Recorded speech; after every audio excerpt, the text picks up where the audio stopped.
문재인 대통령과 트럼프 미 대통령이 남북 대화 국면이 조성된 이후 처음으로 전화 통화를 했습니다. 두 정상은 평창 올림픽 기간에 한미 군사 훈련을 연기하는 데 합의했습니다. 한편 남북 간의 대화 창구는 1년 11개월 만에 복구됐지만 북한은 어제 통화에서 알릴 내용이 있으면 통보하겠다며 우리의 회담 제안에 가타부타 답변을 하지 않았습니다.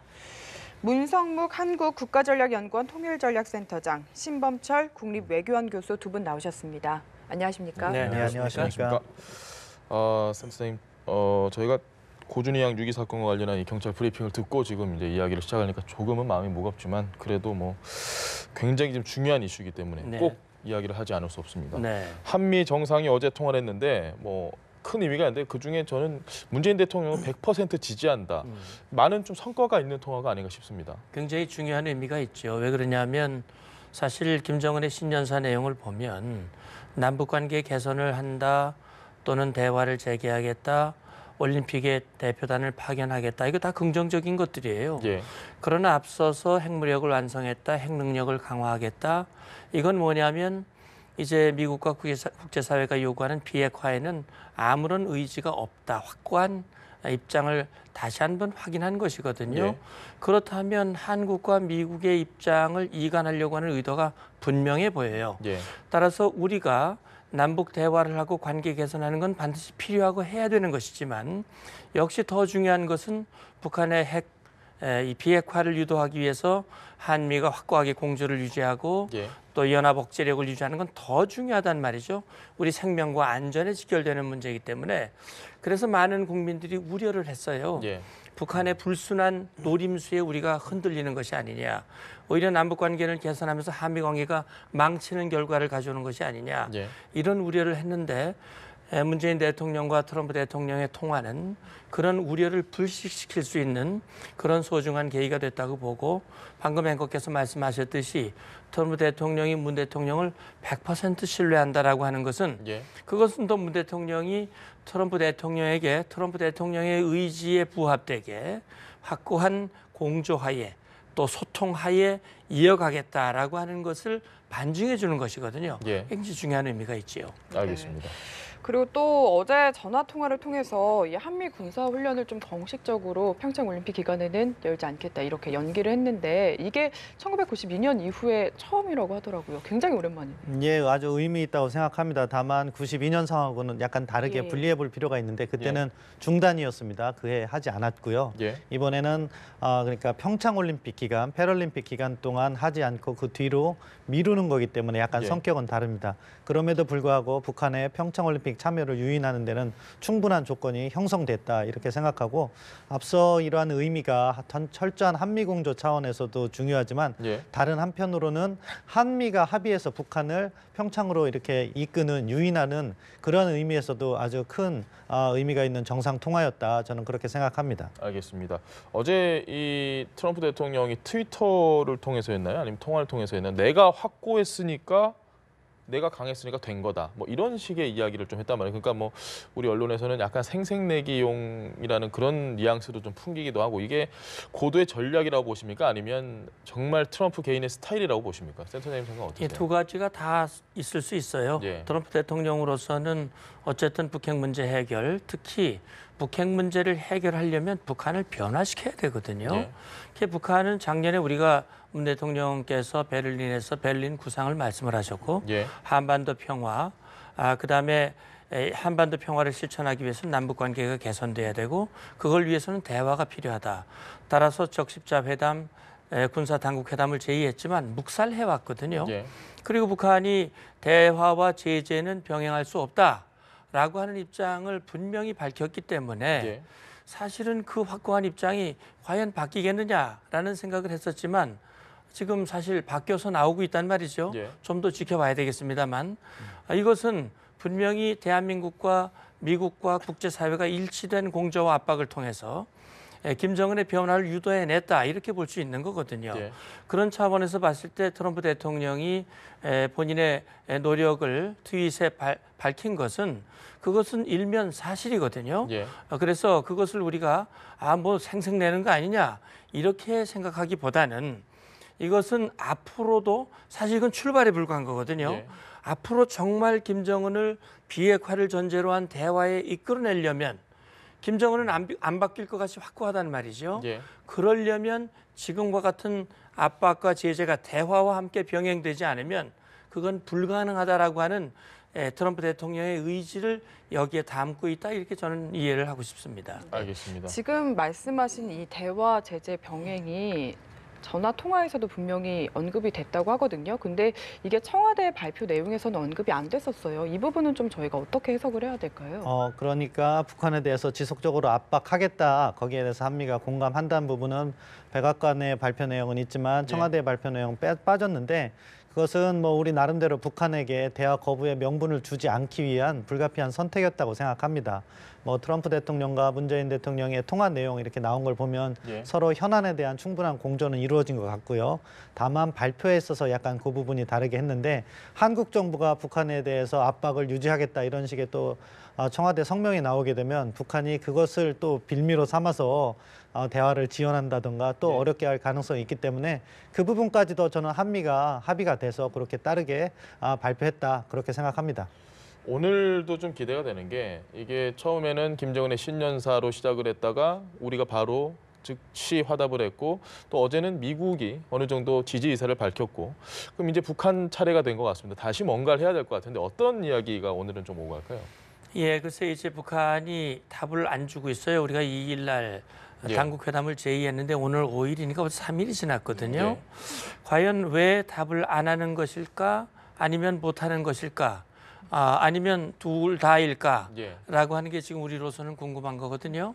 분명해 보이는 것은 북한이 평창 동계올림픽에 대표단을 파견하는 것은 분명해 보인다.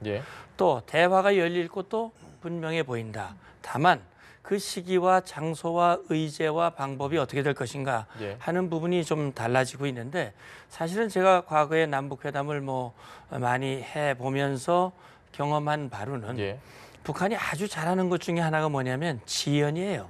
아주 질질질질 끕니다. 그게 상대방을 굉장히 조바심을 나게 만들어요. 그걸 굉장히 잘해요, 북한이. 그다음에 또 잘하는 것이 하나가 모호하게 만드는 거예요. 말하자면 지금 마치 답을 줄 듯 말 듯 하면서 모호하게 그렇게 하거든요. 과거에도 제가 회담을 할 때 보면 회담 장소를 금강산에서 하기로 했는데 금강산 어디냐? 와보면 안다. 아니 금강산에 장소가 많은데 어디냐? 와보면 알아.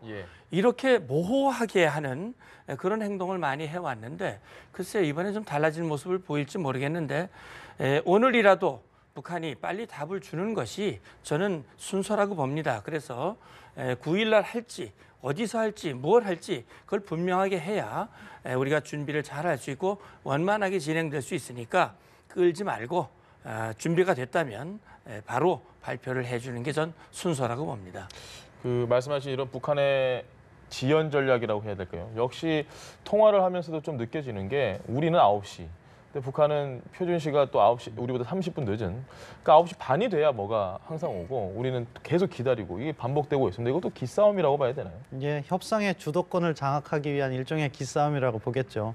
이러한 우리의 제안에 대해서도 확실한 답을 지금 주지 않고 있는 것도 나름 북한의 협상 전략이라고 생각합니다. 저는 이미 북한이 그러한 절차라든가 과정 다 준비해놓고 있다고 생각합니다. 왜냐하면은 김정은이 신년사를 이야기하고 다음 뭐 이렇게 리성건이 이야기하는 그 과정도 이미 신년사 때부터 준비를 해놨을 거라고 생각하고요. 다만 이제 자기들의 보다 유리한 여건을 조성하기 위해서 시간을 정하고 있는데 저는 우리가 제안한 1월 9일 이전에는 답을 줄 거라고 생각합니다. 그렇지만 1월 9일은 아닐 거라고 생각하고 그 뒤로 해서 역제안이 들어올 거라고 생각합니다. 네, 그렇다면 좀 우리가 제안한 평화의 집 만남의 장소도 뭐 역제안으로 바뀔 가능성도 역시나 열려 있다고 봐야 되는 건가요? 그렇게 봐야 되겠죠. 평화의 집은 이제 뭐 공동 경비구역에 가보신 분은 알겠습니다만 경비구역에 군사분 개선이 통과하고 있고 거기에 군사정전에는 회의실이 있어요. 그다음에 남쪽에 건물이 2개가 있고 북쪽에 2개가 있는데 통상회담은 우리 쪽에 있는 평화의 집, 그다음에 북쪽에 있는 통일각을 오가면서 회담을 했어요. 이제 이 회담을 할 때 회담이 어디에서 열리냐 하는 것도 상당히 중요합니다. 그런데 우리가 먼저 평화의 집을 얘기한 것은 평화의 집에서 꼭 하자는 것보다는 북측에게 우리가 평화의 집을 제안했지만 장소의 선택은 규칙에 해라라고 얘기를 한 거거든요. 그래서 아마 제가 볼 때는 뭐 평화의 집으로 올 가능성도 있어요. 2015년 8월 우리가 2+2 회담을 평화의 집에서 열었었습니다. 이제 2년여 전인데 그래서 북한은 아마 평화의 집보다는 자기 쪽에서 하는 것을 더 선호할 수도 있어요. 특히 제가 생각하는 거는 혹시 개성공단이나 금강산 쪽에서 하자고 할 가능성은 없을까? 이를테면 개성공단의 재개를 희망하고 있고 북한은 또 금강산의 관광을 다시 열자고 그동안 수없이 우리에게 요구를 해왔었기 때문에 아마 그런 걸 염두에 둘 수도 있고 또 물리적으로도 보면 거기가 자기들의 홈그라운드이기 때문에 좋거든요. 우리에겐 상대적으로 좀 불리할 수 있고 아마 그런 장소를 볼 수도 있고 또 뭐 이 회담의 전체적인 격이라든지 또 의제라든지 이런 것들을 놓고 자기들의 입장을 얘기할 수도 있습니다. 알겠습니다. 그 북한이 뭐 신년사에서 밝혔다시피 핵을 포기할 생각은 전혀 없고 그리고 무기 양산화를 이제 본격적으로 할 것이라는 이런 얘기도 했는데 그렇다면 도발이 염려가 되지 않을 수 없습니다. 물론 올림픽 기간에는 안 할 것이라는 관측이 많지만 도발을 한다면 그 시점은 어느 정도가 될 거라고 보십니까? 뭐 협상이 잘 진행돼서 북한을 비핵화 대화로 이끌어내는 게 가장 이상적인 상황이겠지만 만약에 그러한 과정에서 북한의 과도한 요구가 있거나 하는 건 또 우리가 수용할 수 없는 거죠. 그 부분에 있어서 북한이 또 도발로 대응할 수 있고 그 시점은 뭐 예상하기에는 좀 어려운데 2월 16일이 평창올림픽 기간이기도 하고 김정일 생일이기도 합니다. 그렇기 때문에 만약에 북한이 평창올림픽 참여가 좌절되거나 과도한 요구를 해서 잘 이루어지지 않으면 2월 16일 김정일 생일을 계기로 해서 또 도발을 할 수가 있는 거고 평창올림픽이 끝난 다음에 북한이 뭐 추가적인 요구라든가 그런 부분이 있을 텐데 그게 잘 진행되지 않으면 4월 달에 키리졸브나 독수리 훈련이 이렇게 진행될 수 있는데 그때는 또 김일성 생일 4월 15일과 또 연계될 수가 있습니다. 그러니까 그걸 계기로 해서 북한이 또 추가 도발을 할 수 있는 거고요. 이런 순간이 좀 장기화 이렇게 만약에 대화가 진행된다고 하다가 또 어느 순간 중단되면 8월 달에 있는 UFG 훈련이라든가 9월 달에 이번에 북한 신년사에서도 강조했던 것이 정권 창건 70주년입니다. 그러니까 9월 9일 전후로 해서 이렇게 또 도발을 할 수 있는 그런 도발 가능성은 항상 열려 있다. 하지만 우리가 추진해야 되는 것은 그런 것을 갖다가 예방하기 위한 차원에서 북한을 가능하면 남북관계 개선 차원에서 그리고 비핵화 대화 차원에서 대화로 견인하는 노력 그것이 한국을 중심으로 해서 미국, 중국과 협업 체계가 잘 구축되는 그러한 노력을 해야 된다 이렇게 생각합니다. 알겠습니다. 사실 새해 들어서는 좀 급격하게 해빙 무드가 조성되고 있지만 좀 미국에서도 지켜보자는 의견도 많고요. 이렇게 만약에 북한이 도발을 해온다면 그 파장이 좀 만만치 않지 않을까 이런 생각이 드는데요. 물론입니다. 지금 이제 김정은이 이 평화 이 제스처라고 지금은 볼 수밖에 없는데 이것이 김정은이 말한 대로 진정으로 평창올림픽의 평화적인 개최를 원하고 그것이 민족의 중대 경사고 민족의 자존을 높일 수 있는 그런 기회다라고 본인이 언급을 했고 그게 진정성이 있다면 도발하면 안 됩니다. 도발하면 그건 자기 말하고 전혀 다른 거거든요. 근데 역시 이제 북한의 행태는 그동안 대화를 하고 또 협상을 해서 자기들이 얻어갈 건 얻어가거나 아니면 자기들이 원하는 대로 되지 않으면 그걸 명분으로 도발을 해왔던 것이 그동안 북한의 행태였었기 때문에 미국도 그런 걸 우려하고 있는 것이거든요. 그러니까 이제 우리 대통령과 통화해서 과거의 실수를 반복하지 말자라고 하는 얘기는 그동안 20여 년 동안 북한과 많은 형태의 이 대화를 해왔거든요. 남북 간 또 미북 간 육자회담 이런 대화를 했지만 북한은 대화에서 합의한 것을 깨고 이 핵을 개발하고 미사일을 발사해왔기 때문에 이번에도 북한이 대화라고 하는 것을 빌미로 시간을 벌고 국제사회를 혼돈에 빠뜨리고 우리 국민들에게는 한반도에 마치 평화가 온 것 같은 착시 현상을 일으켜서 국제 공주의 전선을 흐트리고자 하는 그런 불순한 의도에 우리가 휘말리면 결과적으로 우리가 원하는 남북관계 개선도 안 되고 비핵화도 안 되고 한미동맹도 금이 가고 그러면 아무것도 얻지 못하는 평창올림픽에 그저 북한 대표단 왔다 간 걸로 끝나는 그런 결과가 올 수도 있는 거예요. 그런 점에서 많은 우려가 있고 제가 볼 때는 우리 청와대나 우리 정부도 그걸 잘 알 거라고 봅니다. 예. 그런 차원에서 대통령께서 서로 통화를 하고 확고한 공조하에 북한의 불순한 의도, 과거의 행태, 앞으로의 전망 그런 것들을 다 테이블에 올려놓고 그 전략을 짜고 나가지 않으면 과거의 잘못된 행태가 반복될 수도 있다라고 하는 점을 유의해야 될 겁니다. 지금 말씀하신 걸 들어보면 사실 굉장히 저희가 좀 어려운 카드를 받은 상황인 것 같은데 미국과의 관계를 절대 놓쳐서는 안 되는 거지 않습니까? 이 공조를. 근데 미국 내에서 이제 트럼프 대통령이야 뭐 좀 긍정적인 반응을 보였지만 미국 내에서는 조금은 부정적인 여론도 분명히 있더라고요. 이에 대해서는 어떻게 보십니까? 예, 그러니까 뭐 사실 우리 청와대와 미국 백악관의 소통은 잘 이루어지고 있다고 생각합니다. 예. 그렇지만 미국의 그 보수적인 띵크탱크 인사들이나 이런 분들은 우려를 많이 하는 거죠. 왜냐하면은 과거 북한이 그러한 행태를 많이 보여왔기 때문에. 예. 따라서 우리 정부가 지금 해야 될 일은 백악관뿐만이 아니라 죄송합니다. 백악관뿐만이 아니라 국무부라든가 워싱턴 띵크탱크에 대한 공공에게도 또 적극적으로 전개해서 한국 정부가 지금 추진하는 것이 이것이 한미동맹을 약화하는 것이 아니라 철저한 한미동맹 기초하에 북한을 대화로 견인하는 그런 과정이다. 따라서 이런 심플한 메시지를 좀 냈으면 좋겠어요. 뭐 통미복남이다, 통남복미다 이런 얘기가 있는데 사실은 통남향미다. 결국에 한국이 대화를 해서 미국을 향하게 이렇게 이끌어내는 그런 워딩을 만들어서 잘 전파하는 것이 아주 효과적일 거라고 생각합니다. 네, 알겠습니다. 통남 향미 굉장히 좋네요.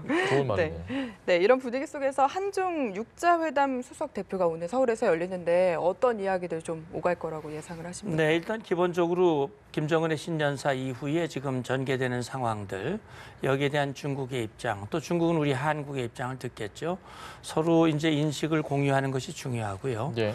이제 역시 이것을 북한의 비핵화로 유도하고 견인할 수 있는 그런 역할을 어떻게 해야 할 것인가, 한국은 어떤 역할을 하고 중국은 어떤 역할을 할 것인가, 그런 것들을 놓고 이제 논의가 돼야 될 거예요. 예.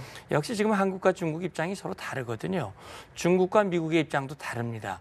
그래서 우리로서는 결국 중국이 보다 적극적인 역할을 해서 이제 북한이 그냥 대화에 나오는 모양새만 취할 것이 아니라 진정 비핵화를 위한 그런 대화에 나올 수 있도록 중국이 보다 적극적인 역할, 중국의 역할은 두 가지입니다. 예. 하나는 북한을 향한 강력한 압박을 통해서 김정은이 기존의 방법으로는 안 된다는 것을 인식하게 만들고, 두 번째는 대화에 나오는 것이 북한 정권이 존속하고 발전할 수 있는 길이라고 하는 것을 중국이 정확하게 정해주고, 그렇게만 하면 우리는 중국은 적극적으로 협조할 수 있다라고 하는 것들을 지속적으로 알려줌으로써 북한의 부연화를 유도하는 그런 역할을 아마 이번 한중 수석 대표 회담에서 그런 얘기들이 나오고 거기에 대해서 좀 공유를 했으면 좋겠습니다. 네, 알겠습니다. 알겠습니다. 네, 오늘 이야기 여기까지 들어보겠습니다. 지금까지 문성묵 한국국가전략연구원 통일전략센터장, 신범철 국립외교원 교수와 함께했습니다. 말씀 감사합니다. 감사합니다. 예, 감사합니다.